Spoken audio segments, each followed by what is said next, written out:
Hello दोस्तों, मैं जितेंद्र कुमार हमारे इस YouTube channel learn and crack में आप सभी का स्वागत करता हूं। तो आज हम लोग बात करेंगे असाइनमेंट 4 कक्षा 12वीं विषय रसायन शास्त्र के बारे में बात करेंगे।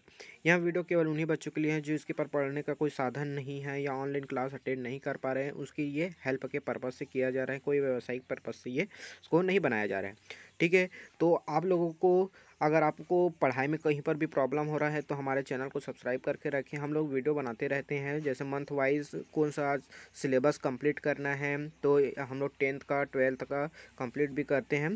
तो आप लोग हमारे चैनल को लाइक कीजिए, सब्सक्राइब कीजिए और शेयर कीजिए। ठीक है बच्चों, ओके। तो हम लोग देखते हैं पहला क्वेश्चन क्या है। पहला दिया है मिश्र धातु क्या है, इसके दो। तो पहला क्वेश्चन है अपने पास, मिश्र धातु क्या है और इसके दो उपयोग लिखना है। और इसका आ है और इसका बा क्या है। जिंक, कैडमियम एवं मरकरी के लवण प्रायः रंगहीन होते हैं, क्यों? पहले तो इसका कॉन्सेप्ट भी पता रहना चाहिए, पर अभी कॉन्सेप्ट बताने की टाइम नहीं है, तो इसको मैंने अलग से बना के इसको डाल दूंगा। इसका रीज़न क्या है, ठीक है। तो इसका आंसर देखो, पहले मिश्र धातु क्या है। सभी चीज़ को मैंने बुक से उठाया हूँ, कहीं से और नहीं, आपके जो बुक पढ़ते हो उसी से उठाया गया हूँ। तो मिश्र धातु किसे कहते हैं, इसमें जिसमें 90% क्या होगा, 95% लेंथेनाइड और इसमें 5% क्या होगा, आयरन तथा अल्पा मात्रा में ये इतने सभी कंपाउंड होंगे, उसको क्या बोलूँगा, मिश्र धातु। उसके बाद इसका ये गुण है, ये ज्वलनशील है अर्थात रगड़ने पर चिंगारी उत्पन्न करता है। उसके बाद उपयोग बोला है, तो उपयोग में क्या लिखोगे, लाइटर का चमक। देखो क्या बोला है, लाइटर लाइटर का चमक, ड्रेसर, बुलेट आदि बनाने में तथा ज्वाला देने वाला टैंक बनाने में। दो उपयोग बोला है, तो इसको आपको 2 पॉइंट बनाना है। ठीक है, बन जाएगा।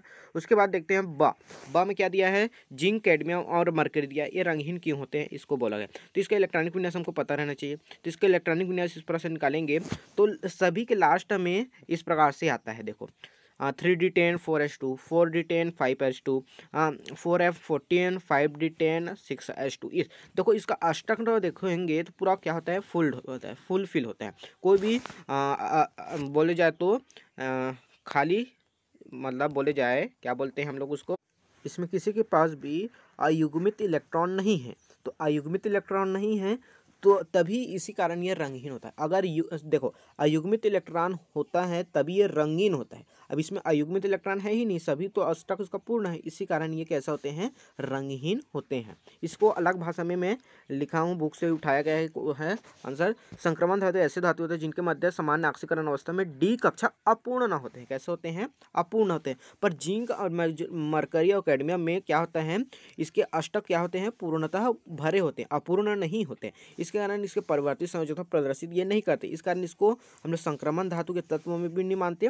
और यहीं पर लिखेंगे अतः इसे यहाँ रंगहीन होता है। क्यों होता है, क्योंकि इसका अष्टक पूर्णतः भरे हुए होते हैं। ठीक है, दूसरा प्रश्न देखते हैं। कॉपर प्लस और कॉपर 2+ आयनों का इलेक्ट्रॉनिक विन्यास लिखिए और समझाइए कौन अधिक अनुचुंबकीय होगा।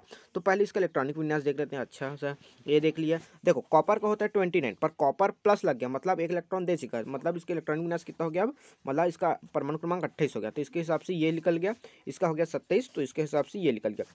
तो इसमें फुल फील्ड है, देखो इसमें क्या है, हाफ फील्ड है, मतलब एक इलेक्ट्रॉन की कमी है। यहाँ पर अष्टक पूरा नहीं है नीचे वाला में, और ऊपर वाला में अष्टक पूर्ण है, इसमें अष्टक पूर्ण है। तो इसी के आधार पर हम लोग बताएंगे कि कौन अधिक अनुचुंबकीय, कौन प्रतिचुंबकीय, ये सभी चीज़ हम लोग बात करते हैं। तो यहीं पर इसी चीज़ को लिखा हुआ हूँ मैं। देखो कॉपर का दिया है, परमाणु क्रमांक कितना होता है 29। इलेक्ट्रॉनिक विन्यास इस प्रकार निकालते हैं। अगर कॉपर प्लस का निकालेंगे तो 3D कक्षों में इलेक्ट्रॉनिक युग्मित अवस्था में रहते हैं। 3D10 के फॉर्म में था अभी देखिए, है ना, तथा इसमें DD संक्रमण नहीं होता, इसलिए यहाँ रंगहीन एवं प्रतिचुंबकीय होता है। कैसा होता है, प्रतिचुंबकीय। जबकि जो कॉपर 2+ में होता है 3D कक्षा में अयुग्मित इलेक्ट्रॉन, देखो 3D9 होता है, मैं लिखा तब भी, अतः यहाँ DD संक्रमण नहीं होता। इस कारण ये कैसे होता है, DD संक्रमण के कारण रंगीन, तथा ये कैसे होते हैं, अयुग्मित इलेक्ट्रॉन होता है, तो वो अनुचुंबकीय होता है। तो जिसमें अयुग्मित इलेक्ट्रॉन होते हैं वो अनुचुंबकीय होता है, जिसमें अयुग्मित इलेक्ट्रॉन नहीं होते हैं वो कैसा होता है, प्रतिचुंबकीय। तो अपना क्वेश्चन क्या था, कौन अधिक अनुचुंबकीय होता है। तो अनुचुंबकीय कौन अधिक होगा, हमको पता चल गया कौन अधिक अनुचुंबकीय होगा, हमारा Cu2+ होगा। ठीक है, अब उसके बाद देखते हैं नीचे क्वेश्चन था लेंथेनाइट कॉन्ट्रैक्शन क्या है। तो लेंथेनाइट कॉन्ट्रैक्शन में हम देखेंगे, क्या देखते हैं, तो लेंथेनाइट कॉन्ट्रैक्शन ब में दिया था। तो लैंथेनाइड श्रेणी में बाएं से दाएं जाने पर लैंथेनाइड तत्वों की परमाणुविक तथा आयनिक त्रिज्या क्रमशः क्या होती हैं, घटती हैं, जिसके कारण आकार क्रमशः क्या होते हैं, घटते हैं, जिसे लैंथेनाइड कंट्रक्शन कहते हैं या संकुचन कहते हैं। तो संकुचन का मतलब होता है कमी। जैसे किसी चीज़ को हम लोग संकुचन मतलब दबाना, दबाएंगे तो क्या होगा, आकार घटेगा, उसी घटेगा। देखो आकार को घटना बोल रहे हैं यहाँ पर, आकार का घटना, इसी को हम लोग क्या बोलते हैं, लैंथेनाइड कॉन्ट्रैक्शन बोलते हैं। अब तीसरा क्वेश्चन दिया है, VBT के आधार पर NiCN4 की संरचना को समझाइए। देखो इसी को भी बुक में दिया है, मैं बुक से ही लिया गया हूँ, सभी जितना चीज है बुक से लिया गया है। तो ये देखो इसका दिया है NiCN4 टेट्रासाइनो निकलेट 2+ आयन यहाँ दिया है। इसका स्ट्रक्चर वर्ग समतलीय होता है, ये सभी चीज़ हमको दिया है। तो इसका इलेक्ट्रॉनिक विन्यास निकालते हैं तो आखिर में आता है 3D8 4s2 4p0। तो इसका इनिशियल अवस्था मतलब सामान्य अवस्था में इस प्रकार से इसका कक्षक भरा जाएगा। लेकिन जब ये उत्तेजित अवस्था में होगा, कैसे होगा, कैसे होता है, ये देखो क्या हुआ, Na2+ के केस में देखिए Na2+ मतलब 2 इलेक्ट्रॉन निकल गए, तब इसके केस में ये बचा। अब उसके बाद देखो ये तो पूरा खाली हो गया इधर, यहाँ पर देखो दो अयुग्मित इलेक्ट्रॉन दिख रहे हैं, यहाँ पर 2 अयुग्मित इलेक्ट्रॉन दिख रहे हैं ऊपर में, ठीक है। अब यहाँ पर देखेंगे कि क्या हो रहा है, यहाँ से इलेक्ट्रॉन यहाँ आ जा रहे हैं। अब ये क्यों हुआ, ये सब लिगेंड के कारण होते हैं। अब लिगेंड क्या होता है आपको पता रहना चाहिए। यहाँ पर लिगेंड CN- है, तो CN- एक स्ट्रॉन्ग लिगेंड है, मतलब प्रबल लिगेंड है, वो क्या है, प्रबल लिगेंड है। इसी के कारण क्या होता है, इसमें ये वापिस आ जा रहा है। तो इलेक्ट्रॉन यहाँ पर आ गया, इसी कारण इसी पर चढ़ गया, इसी के कारण यहाँ पर 1D 1s और 2p संकरण में भाग रहे, इसी कारण यहाँ पर DsP2 संकरण हुआ। तो यहाँ पर DsP2 संकरण यहाँ पर मेरा बन रहा है, ठीक है, ये समझ आ गया। अब उसके बाद देखते हैं ये, चूंकि आयन में क्या है, अयुग्मित इलेक्ट्रॉन एक भी नहीं है, अतः यहाँ प्रतिचुंबकीय होगा। अन्य उदाहरण इसके इस प्रकार भी होते हैं। उसके बाद चौथा क्वेश्चन दिया है, संक्रमण तत्व के गलनांक क्वथनांक उच्च होते हैं क्यों, इसके भी आंसर। और क्या बोला, संक्रमण तत्व अच्छे उत्प्रेरक होते हैं, समझाइए। तो हम लोग समझा देते हैं भाई। तो गलनांक और क्वथनांक के बारे में हमको ये दिया है, आप लोगों को ज़्यादा कुछ नहीं लिखना है, इसको लिखेंगे और आप लोग ज़्यादा से ज़्यादा यहाँ तक लिख सकते हो। अगर और लिखने का मन है तो पूरा लिख सकते हो, पर यहाँ तक लिखना जरूरी है, ठीक है। उसके बाद देखते हैं उत्प्रेरक गुण। उत्प्रेरक गुण भी बहुत ही अच्छे उत्प्रेरक के रूप में काम करते हैं, ये उसका है आंसर। विभिन्न रासायनिक अभिक्रिया में प्रयुक्त होने वाले उत्प्रेरक प्राय संक्रमण से के होते हैं, जैसे प्लेटिनम है, लौ है, वेनेडियम, पेंटॉक्साइड, निकल, क्रोमियम, मैग्नीज इत्यादि, ये सभी होते हैं उत्प्रेरक का आवश्यक गुण।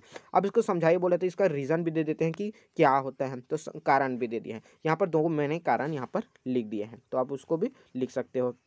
अब उसके बाद हमारा नेक्स्ट क्वेश्चन क्या है, अष्टफलकीय संकुलों का देखो क्या कॉन्सेप्ट, क्या देखो, अष्टफली संकुलों में क्रिस्टल में D कक्षों का विपाटन का आरेख बनाइए। उसके बाद दिया है 2 कंपाउंड दिया है, उसका नोमेनक्लेचर IUPAC नोमेनक्लेचर देना है।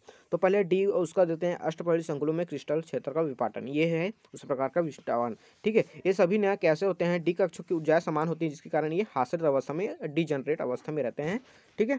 उसके बाद होता है, उसके बाद ये इसका ये आरेख है, इसी को अपन लोगों को बनाना है। D कक्ष का आरेख है, ऊपर में रहता है T2G, नीचे में रहता है EG।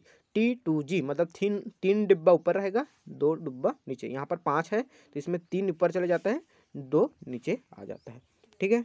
तो ये हो गया।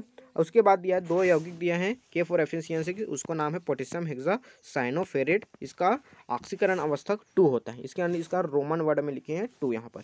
इसका होता है PTNH2Cl2, तो डाईएमिन प्लेटिनम क्या है, क्लोराइड, इसका भी हम लोग ऑक्सीकरण अवस्था निकालते हैं तो इसका भी 2 मिल जाएगा। तो ये इस प्रकार से अपना कंप्लीट होता है। अगर अभी फिजिक्स का अभी आप लोगों को कुछ ही समय में मिल जाएगा, तो आप लोगों को चैनल को सब्सक्राइब करके रखिएगा, अपने दोस्तों को शेयर भी करेंगे। Okay, thank you, bye.